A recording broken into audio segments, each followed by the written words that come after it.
Well, good evening. It's so good to be with you this evening, and I wanted to thank the elders for the opportunity to speak to you tonight, and I also wanted to thank all those who prepared the meal tonight. It was very good, and if I'm a little slow, it may be because of the meal. I don't usually eat a whole lot before I speak, but it is good to be here. If you would be opening your Bibles to Matthew, the 15th chapter, and we're going to look at the Canaanite woman tonight, and the subtitle there, A Mother's Love. This story of this woman also appears in the Gospel of Mark, and so I might be making a few references to Mark here and there, but that's in Mark chapter 7. But we're going to read the account in Matthew chapter 15. And we will begin in verse 21. Jesus went away from there and withdrew into the district of Tyre and Sidon. And a Canaanite woman from that region came out and began to cry out, saying, "Have mercy on me, Lord, Son of David. My daughter is cruelly demon-possessed." But he did not answer her a word, and his disciples came and implored him, saying, "Send her away, because she keeps shouting at us." He answered and said, "I was sent only to the lost sheep of the house of Israel." But she came and began to bow down before him, saying, "Lord, help me." And he answered and said, "It is not good to take the children's bread and throw it to the dogs." But she said, "Yes, Lord, but even the dogs feed on the crumbs which fall from their master's table." Then Jesus said to her, "O woman, your faith is great. It shall be done for you as you wish." And her daughter was healed at once. What I want to do to begin with is to think about some background issues of this narrative, and there are several that are important to think about. And so we'll begin thinking about Jesus and Gentiles. Jesus, even in this text, it says that his focus was the lost sheep of the house of Israel. So he was focused on his own people, the Jewish people, as far as his ministry was concerned. That was the emphasis. And we see that even as Jesus sends his disciples out on limited commissions. He sends them to the Jewish people, to the villages and the towns and their synagogues. That's where they're sent. But then we fast forward, and then we think about the great commission that Jesus gives after his death, burial, and resurrection, and we realize that that's for all nations. That's for the whole world. That's for every creature, that is every person, when we think about the great commission. But there are a few episodes in the Gospels where Jesus ministers to Gentiles, and this is one of them, and it's a precious story. And so Jesus goes to this area and helps this woman in her dire need as concerns her daughter. There are other times. There is the feeding of the 4,000, and the text never maybe explicitly says this, but there are hints dropped as you read both Matthew and Mark that at least a good portion of the 4,000 whom Jesus feeds miraculously were Gentiles. Because in Matthew's account, actually in this same chapter, verse 31, as he's healing these crowds, it says at the very end of verse 31, they glorified the God of Israel. And so why do you need that phrase, of Israel? Well, perhaps because many of these were Gentiles. And then in verse 32 begins the feeding of the 4,000. So the idea is maybe they are Gentiles as well. Mark's account mentions the Decapolis, which was Gentile area pertaining to the feeding of the 4,000. And this is interesting. The word for basket, when they're picking up the leftovers, in the feeding of the 5,000, which were Jewish people, there's a specific Greek word that's used for basically a Jewish basket. We might use a modern expression, a lunchbox. It was a word used specifically for what they had. Well, in the feeding of the 4,000, there's a different word for a basket that's used. And so there are several little hints that the feeding of the 4,000 was also a Gentile audience. And of course, there's really no doubt about this. When Jesus drove the demons out of Legion, he went to the east side of the Sea of Galilee. That's Gentile territory. And remember, they requested to be sent into the pigs. Okay, so there's another incident where you have Gentiles. And then John's Gospel in chapter 12 talks about Greeks who came and wanted to speak with Jesus. And so there are a handful of these episodes where Jesus does minister to Gentile people, pointing forward to the Great Commission and working with Gentile people, which we're thankful for. I would assume that all of us, or at least 99% of us, are Gentiles. And so that's fantastic. Well, Israel was called to be a light to the nations in the Old Testament. They failed in many respects, but ultimately we see that fulfilled in Jesus, the light of the world. He is the light of the nations. So Jesus and Gentiles. Another introductory topic I want to think about is this idea of Tyre and Sidon in verse 21. Jesus goes away to this district. This is outside of Galilee, way away from Judea. And so this is a Gentile area. Why is Jesus going there? You know, he's getting away from the Jewish, predominantly Jewish locations, and he's maybe having a respite from the crowds, and yet he couldn't keep his identity secret there. This woman finds Jesus, hears about Jesus. But Tyre and Sidon, these are, in the Old Testament, these are wicked cities. These are heathen or pagan, we might say. They represent the pagan world. And there are many prophecies against Tyre and Sidon in the Old Testament because they had great pride. They were very pompous.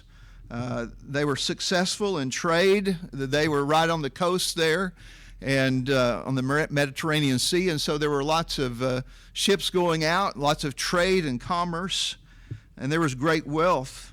And these prophecies against them mention their fine clothing, their carpets, their wines, their spices, stones, and gold, all these things that they were shipping to make them wealthy, but that great wealth made them arrogant and prideful.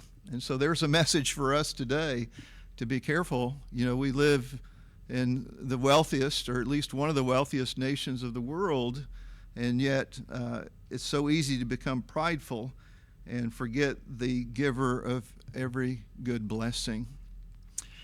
And so Tyre and Sidon, this is where Jesus is, this Gentile area. And it's interesting, this is the area where Elijah went. And you remember Jesus, when he went to his hometown Nazareth, he went to speak, or he went to the synagogue, he read the scriptures, and then he gave a short sermon. But at the end of that, as everyone was all happy and excited, he started talking about Elijah and Elisha and their ministry to Gentiles. And Elijah was one who had gone up to the widow of Zarephath, I believe, and helped her. And so Jesus was doing what Elijah had done. And he goes up into that area. So what about the woman? The woman that Jesus encountered here in Matthew's Gospel in verse 22 is called a Canaanite woman. Mark's Gospel calls her, depending on your translation, either a Gentile or a Greek. The word is Hellenist, and it probably refers to one who had adopted Greek language and culture. Here we find out she's Canaanite of that background. But Mark's Gospel also calls her a Syrophoenician by race. And there's questions about what exactly does that mean. Had the Phoenicians intermarried with the Syrians, who were in close proximity there in the north? Or was that distinguishing them from other Phoenicians there were in Libya, that is North Africa, Phoenician colonies there? or does that just simply distinguish her from other people in other parts of the province? We don't know. But she's up in that northern area on the coast, on the Mediterranean Sea, and that's her background. And that leads us to another background question. Did Jesus speak Greek? That's a good question. Actually, this past week, I bought a book a few years ago entitled, Did Jesus Speak Greek? And it's a fantastic book. And I planned on before this evening to finish that book, and I didn't do it. I read about 80 pages of it, and it's, like I said, an excellent book. But I'll just say this a little bit about language. Of course, the Old Testament, most of it's written in Hebrew, but when the Jews were taken into Babylonian captivity, their language shifted to what's called Aramaic. Aramaic and Hebrew have the same characters or letters, but they have different words. And so there's a language shift. And so there are a few parts of the Old Testament written in Aramaic. But in Jesus' day, coming down to the first century, Aramaic would have been the predominant Jewish language in Palestine. But those who lived outside would have spoken Greek. Greek was kind of like English. You know, you go different places, you would expect someone to know Greek and to be able to speak it. Jesus, it seems, was bilingual, maybe even trilingual. And he would have known Aramaic. Well, he would have, he'd be trilingual because he could read the Hebrew scriptures. And then also, he could converse in Greek. There's no mention here of a translator. He's speaking to the woman. She wouldn't know Aramaic, but she would know Greek because she was a Gentile or Greek, a Hellenist. And so they can converse in that language. Galilee, where Jesus was brought up, we often think about that being Jewish, but there were a lot of Gentile people there. And 3 or 4 miles from Jesus' hometown, the village of Nazareth, was a place called Sepphoris. It's not mentioned in the New Testament, but Sepphoris was a capital of Galilee until about 20 A.D., when that shifted to Tiberias. And so a few miles away from Jesus' home is this great capital, Sepphoris, and a place where people spoke Greek frequently, and Jesus and his family may have visited there, and some speculate maybe he and his father Joseph, his earthly father, went there to work as carpenters or builders. In Sepphoris today, you can see the ruins of an old theater. And this is interesting. Jesus oftentimes criticized the Pharisees for being hypocrites.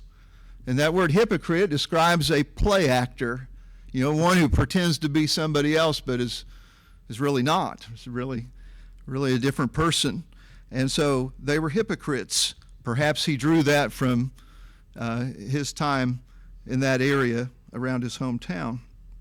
Galilee itself was known as Galilee of the Gentiles. Many Gentile peoples had been left there.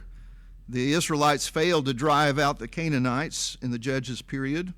Solomon himself had given 20 of the cities in Galilee to Hiram, the king of Tyre, 1 Kings chapter 9. And then many settlers had been placed there by the Assyrians after they took the northern people captive in 722. And beyond that, Alexander the Great, during the intertestamental period, he had conquered the area and is pushed to the east, and so there's a great Greek influence there. So I would answer the question, yes, I believe Jesus could speak Greek. And then the final background question I wanted to deal with has to do with Son of David, that expression. In verse 22, the woman cries out, "Have mercy on me, Lord, Son of David." Well, that's a messianic title. Here's a woman who lives far up north. This is about 35 miles north of the Sea of Galilee. So she's kind of outside of Galilee, up in this area with these pagan cities, and she's calling Jesus Son of David. How is that? Well, apparently, non-Jewish people, Gentile people, knew something about Judaism. They had their communities, and people heard things about their teaching. Maybe it wasn't all correct, but they got some things right. And so this woman correctly identifies Jesus by this messianic title, Son of David. That is, Jesus fulfills the prophecies given to David, the promises. In 2 Samuel 7, God promised David that he would have descendants reigning on his throne. Of course, there were some requirements there of faithfulness, which the people did not follow. But here comes Jesus. He's the ultimate fulfillment of those promises. Jesus, Son of David. And so this Gentile woman has some knowledge of the Jews' expectation. Now let's get into the heart of the message. And there are 3 points I want to share with you about how this woman came to Jesus, how she came. And this is important for us, and to think, how did we come to Christ? How did we come to God? In prayer. And the first of these is that the woman came boldly.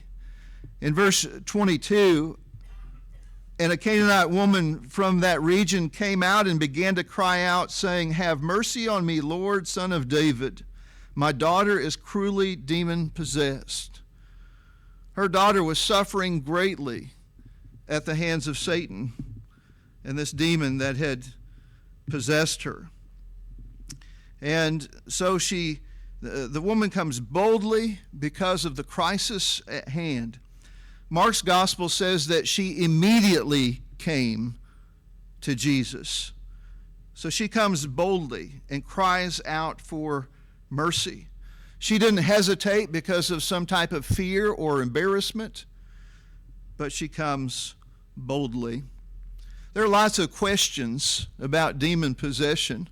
After a Bible class recently over at Perryville, one of the brothers after that was asking me about this, and we were just talking about it. We don't know a lot about demon possession. You know, we read a few random things going on in the Old Testament. King Saul was tormented by an evil spirit after he had rebelled against God. We just don't really read a lot until we get to the Gospels, and then later on after the Gospels, we read a few isolated incidents. And so it seems like there was a peak in that type of activity. Now, some people we look at today might seem to be demon-possessed. Likely they're on drugs or have some other mental issues. But this was a literal infiltration of the evil spirits coming from Satan and taking over a person. We don't know all of this girl's symptoms, but we read about others in the New Testament. We read about the little boy. You remember when Jesus went on the mountain of transfiguration, then he comes back down. There's a father in that case appealing to Jesus, and there's a little boy, his son, who's suffering greatly. And this is a description from Mark's gospel. It slams him to the ground, and he foams at the mouth, and he grinds his teeth and stiffens out. You know, none of that sounds pleasant. And he has no seeming control over those issues.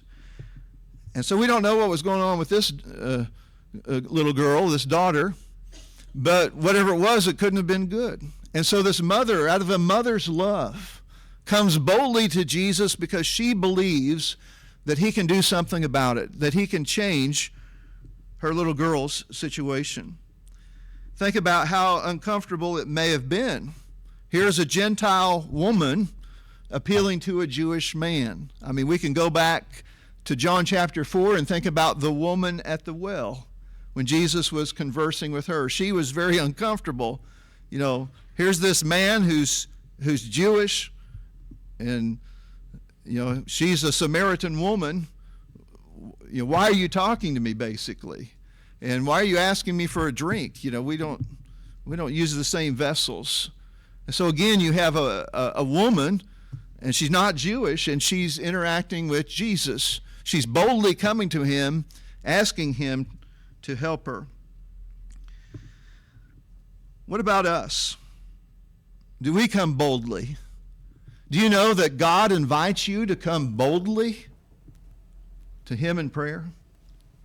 The writer of Hebrews wrote these words: "Therefore, since we have a great high priest who has passed through the heavens, Jesus, the Son of God, let us hold fast our confession. For we do not have a high priest who cannot sympathize with our weaknesses, but one who has been tempted in all things as we are, yet without sin. Therefore, let us draw near with confidence to the throne of grace, so that we may receive mercy and find grace to help in time of need." The writer of Hebrews says that we have this great high priest. We have Jesus, the Son of God, who has passed through the heavens.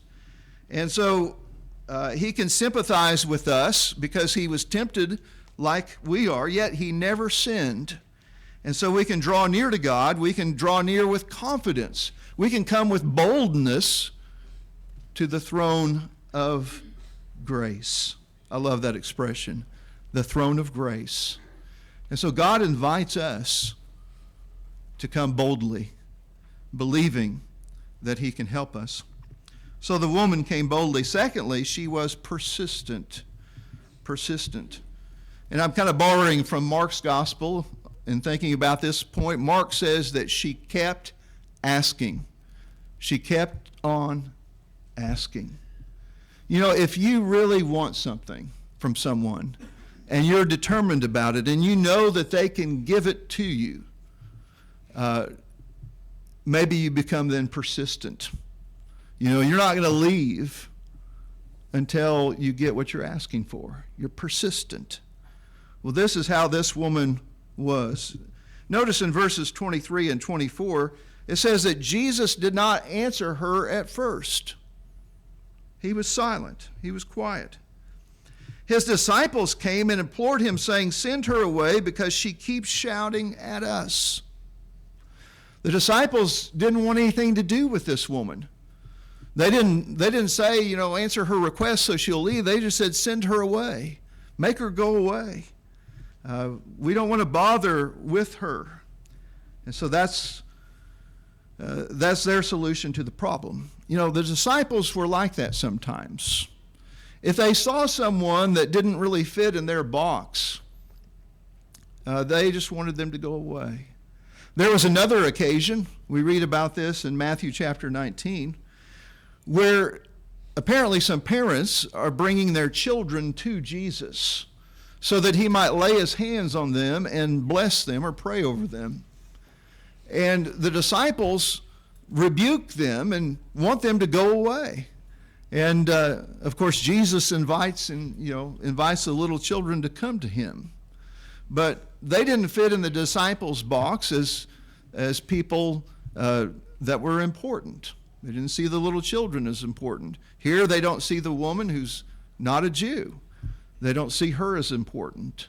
And so they want to get rid of her, send her away. They're annoyed with her. They don't think that she's worthy of Jesus' time. Another parallel we might think about is the story of blind Bartimaeus. You may remember Jesus was around the city of Jericho on his way to Jerusalem, and there was a blind man. One gospel says there were two men. The other, Mark, I believe, says, just mentions the one and names him Bartimaeus, or son of Timaeus.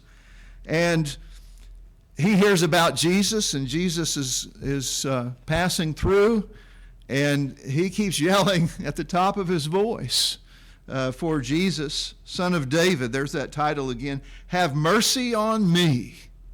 And he won't shut up. He won't be quiet until Jesus responds to his request. So this is how this woman was. The disciples wanted to get rid of her, but she keeps asking. And Jesus at first was silent. He did not answer her a word. But in verse 24, he answered and said, I was sent only to the lost sheep of the house of Israel. And so he emphasizes his mission was really to the Jews. You know, he's Jewish. He came in fulfillment of all the prophecies of the Old Testament as the Messiah. And he grew up under the law. He grew up among Jews, and his focus was the Jewish people. So this is what he says at first. But the woman persists. She won't give up. Are we persistent in our prayer life? I think sometimes when we pray to God and there are things that we want to see change, there are things we want to see different, but we don't see things happening, at least not on our timetable, we are tempted to give up and quit praying. Maybe there's a person we're trying to influence for Christ, and we're praying for them, but they don't seem to be changing. They don't seem to be responding to God's message. Maybe it's a political situation that we want to see some progress and change, and it's not happening as quickly as we would like it. Maybe it's a health situation. Well, the Bible continually teaches us about being persistent, as the Canaanite woman was. There's a parable Jesus tells about this in Luke chapter 18. He talks about a persistent widow. There was this widow who was seeking justice. She'd been wronged in some way, and she was seeking justice, and she kept coming to the judge, wanting her situation resolved. And it says that the judge didn't care anything about God. He didn't fear God. He didn't care anything about people. He must have just been there for his own, his own prestige and his own self-centeredness. He didn't fear God, didn't care about people. But he finally gives her justice because she kept coming back, kept coming back. And he's like, she's wearing me out. And Jesus tells that parable to emphasize the importance of persistence. God's not like that judge. He is just. And he's not like that judge. He does care about people. And so we need to persist in praying to God. Peter said that we need to cast all our anxiety on him because he cares for you. He cares for us. Well, the woman was bold and she was persistent. Thirdly, we see that she was humble. Notice verse 25. But she came and began to bow down before him, saying, Lord, help me. What more of a humble posture could you have than bowing down before someone? She knelt humbly before Jesus. Mark's gospel says that she fell at his feet. What does Jesus say in reply? Verse 26. He answered and said, It is not good to take the children's bread and throw it to the dogs. The children's bread, Jesus is referring to his teaching and also his miracles in relation to the Jews. They would be the children. They were the people of God, the children of God. And Jesus says that it's not good to take the children's bread. He's come to minister to the Jews and to throw that to the dogs. Now, some look at this and they say, well, Jesus, that's offensive. How could you say something like that? Well, there might be a little room in here to soften the language a little bit. The word for dog is what's called a diminutive. That word just means small. One of my favorite jokes is, why use a big word when a diminutive one will do? But a diminutive is a word that talks about something that's small. So like in Greek, you'll have a word for a little boat versus a regular sized boat. Or you might have a word for a little fish instead of a regular sized fish. And so here the word is like a little dog. If you're reading the New King James Version, I believe they have little dog in there, and that's good. That's a good translation. Because it's a diminutive. It's a small dog. We might say today a lap dog. It's the kind of dog you see sometimes when you're driving down the road and you'll see a little lap dog on someone's arm, looking out the window. And so Jesus is talking about a little family pet. So he says that it's not good to take the children's bread and throw it to the little dogs.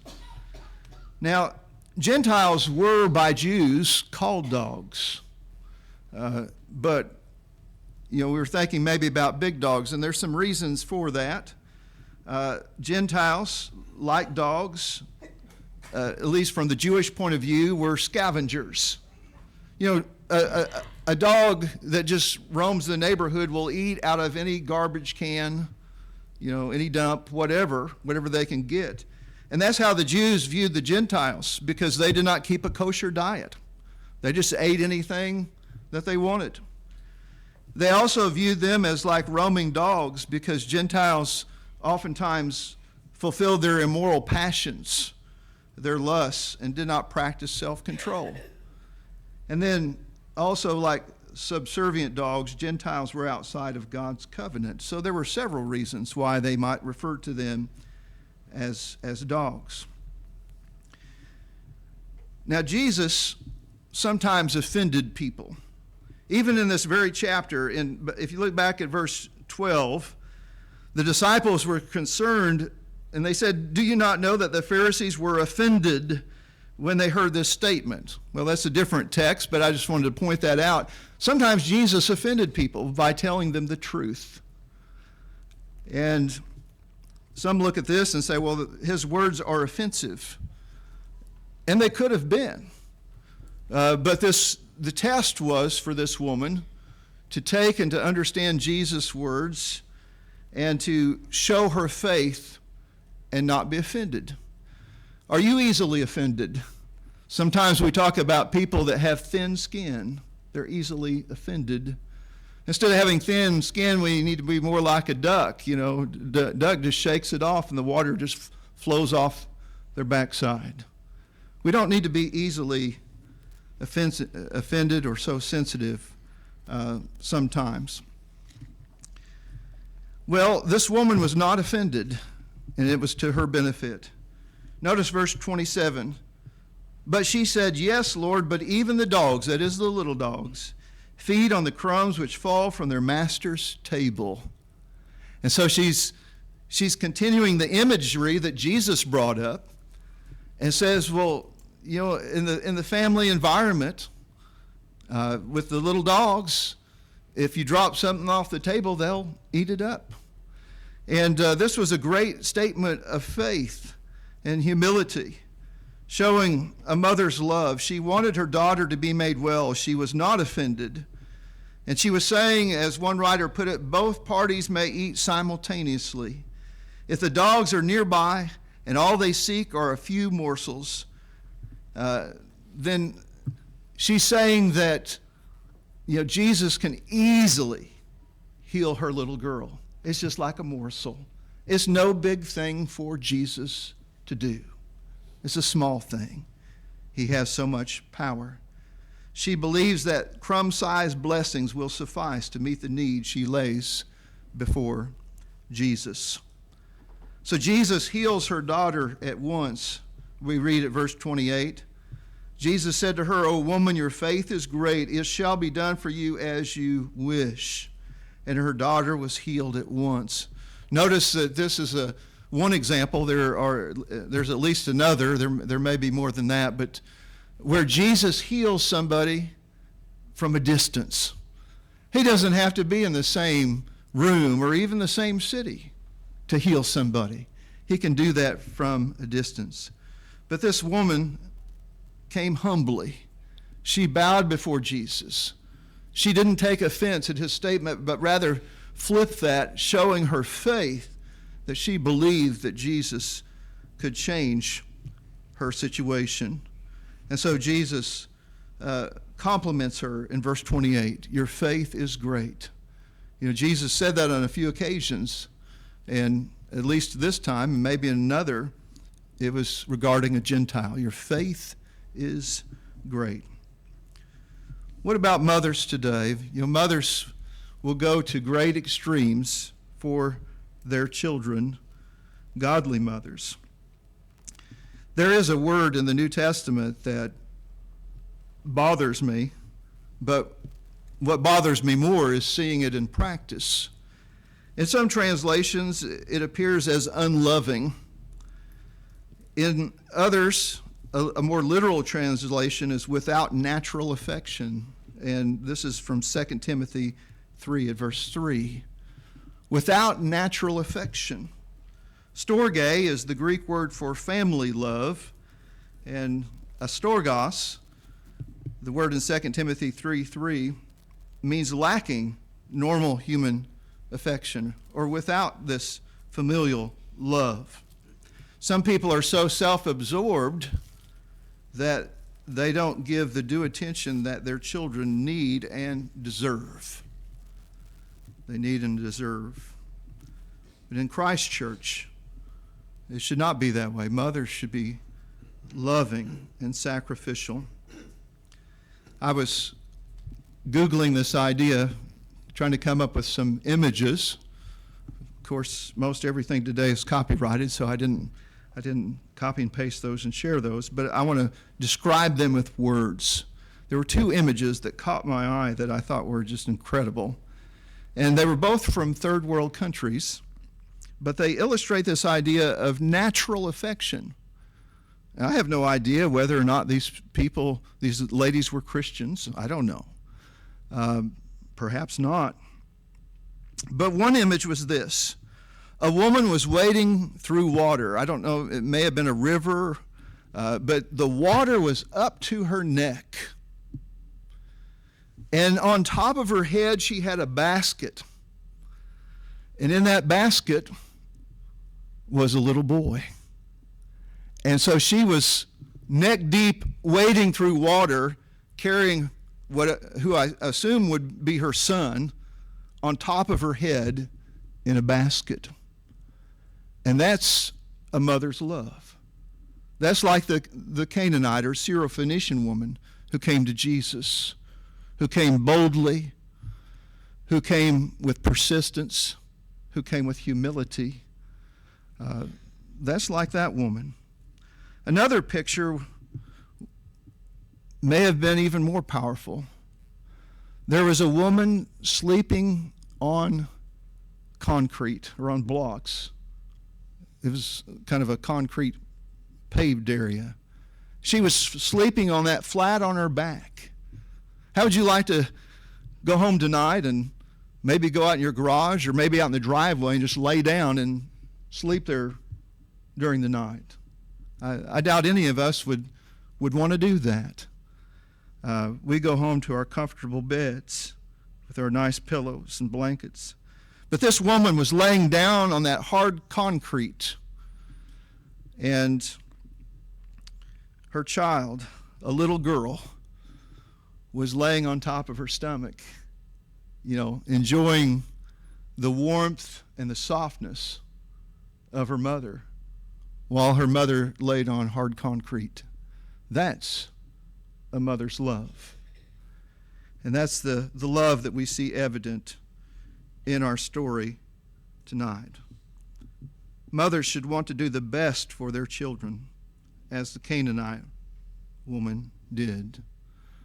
We've talked about coming to God through Christ in prayer tonight, coming boldly, coming with persistence, coming with humility.